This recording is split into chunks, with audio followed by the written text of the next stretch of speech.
my name is Kelsey and I'm a College Corps Fellow working with Monterey County Free Libraries. Today I'm going to be showing you how to make a joy jar.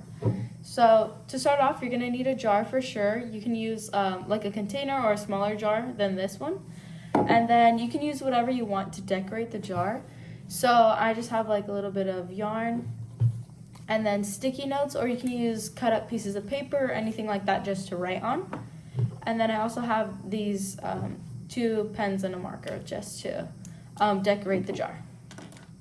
So the point of a joy jar is to find something that brought you joy in every single day. So each day you write a little note or like a little memory of something that made you happy throughout the day, and then you can just add it to your joy jar. So to start off, you can start by decorating your joy jar. So like I'm just drawing little hearts with this marker just around the whole jar, and then I'll probably just add a little bit of yarn to tie like a little bow on it. So now that I finished decorating mine, I just put little hearts around it and labeled it joy jar, and I added just a little like yarn bow.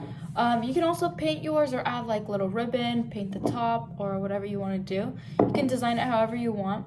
And then now we are just gonna write a little note for day 1, and then we're just gonna write it on the sticky note and fold it up and then slip it into the jar. And you can set it for a certain number of days or just wait until your jar is completely filled to open them, and you can read all of your notes and all of like the happy little things that have happened. So that is the end of the video. I hope you guys enjoyed watching.